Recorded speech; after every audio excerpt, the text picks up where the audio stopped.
séances. On rejoint depuis Bourse Direct Romain Dobré. Bonjour Romain. Bonjour Étienne. On était ensemble au téléphone tout à l'heure à 15 h et on voyait déjà des valeurs du luxe qui sous-performaient très largement l'indice parisien, et c'est toujours le cas avec notamment LVMH, plus forte baisse de l'indice parisien, moins 4,7%, 658 €, avec, on s'en souvient notamment lundi, des ventes au détail en Chine qui étaient en dessous des attentes, idem hier du côté des États-Unis, et donc on assiste à quelques prises de bénéfices sur des valeurs qui étaient sur des plus hauts historiques encore la semaine dernière.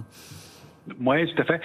Effectivement, avec des structures qui maintenant ressemblent à des structures de retournement baissière pour ces valeurs, avec des mouvements baissiers et avec des volumes qui accompagnent pas mal, même si le volume globalement à Paris est assez modeste compte tenu de la période, et même si on est dans une configuration graphique et de calendrier plutôt qui est technique, puisque c'est l'échéance des marchés dérivés vendredi, que donc ça entraîne des mouvements qu'on voit accentués par les marchés dérivés, avec un petit peu de mélange entre de la pression baissière et de l'arbitrage sur les marchés dérivés. On l'expliquait, il y a eu quand même plus de 16 000 contrats futurs qui ont été ouverts depuis le début de la semaine dans le mouvement de baisse, donc ça contribue à appuyer, mais c'est effectivement très sectorisé.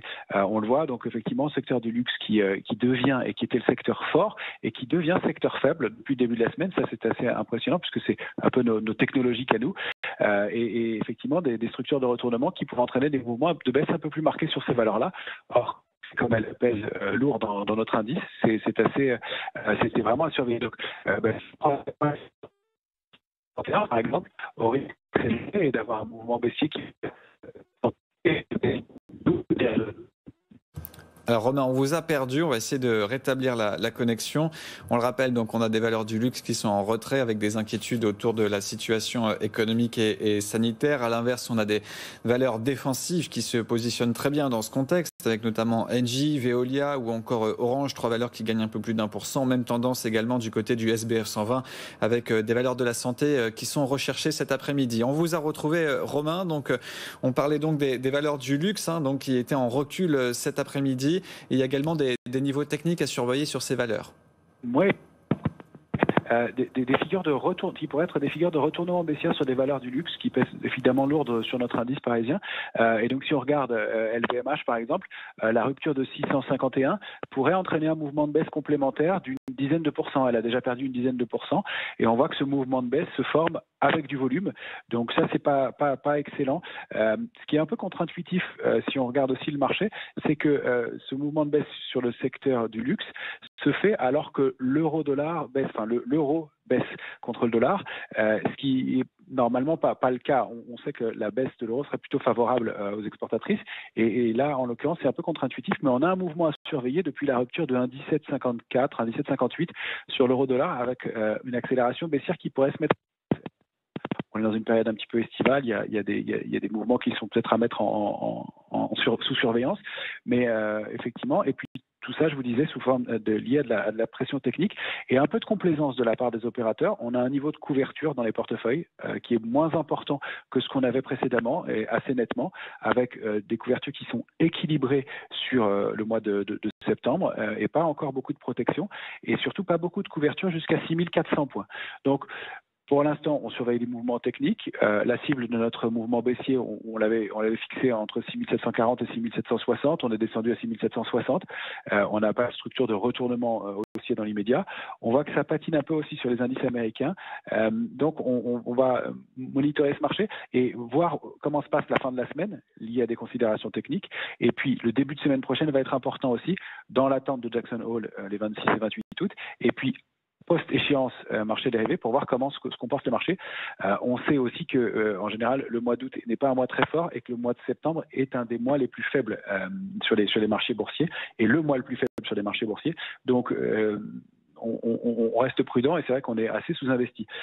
En revanche, on note quand même un peu d'intérêt sur des petites valeurs. On voit des valeurs qui étaient un peu oubliées, qui avaient fait l'objet de beaucoup d'intérêt il y a quelques temps, des valeurs comme Navia, qui est en haut du palmarès aujourd'hui, plus 25%, des valeurs comme Neoen aussi, qui étaient un peu en retard, et des valeurs en retard au sein de l'indice parisien. Alors on parlait de défensive, et puis il y a des valeurs comme Unibail Rodamco, qui ont l'air de faire l'objet d'intérêt, sur lesquelles on a peut-être des structures de retournement haussières, paradoxalement. Donc un marché qui se cherche un peu. En termes de sectoriel, il y a effectivement un grand écart. Et puis le secteur du luxe, on le disait, qui est en berne nettement. Et en revanche, un secteur qui revient aussi, qui était un peu en retard, c'est le secteur des énergies nouvelles, qui était, lui, un secteur fort au début d'année et qui, depuis quelques mois, sous-performait et qui, là, redevient surperformant. Et on voit quelques petites valeurs de ce secteur-là qui sont payées aussi. Donc, et pour les auditeurs, excusez-moi Romain, qui nous écoutent, dans un environnement de doute comme ça, pour les auditeurs, téléspectateurs, quand on voit des valeurs du luxe, là, comme aujourd'hui, qui perdent 3-4%, on se souvient, c'est arrivé une nouvelle fois au mois de juillet. Dès le lendemain, on a un marché qui revenait sur ces valeurs, qui voyait ces baisses comme des opportunités. Est-ce qu'il faut saisir ces opportunités sur les valeurs du luxe ou attendre un petit peu? Ou à l'inverse, est-ce qu'il faut se positionner sur des valeurs un peu plus défensives, comme typiquement aujourd'hui Veolia ou encore des valeurs comme Orange ou Air Liquide? Compte tenu des mouvements de baisse qu'on voit, je pense qu'il faut observer.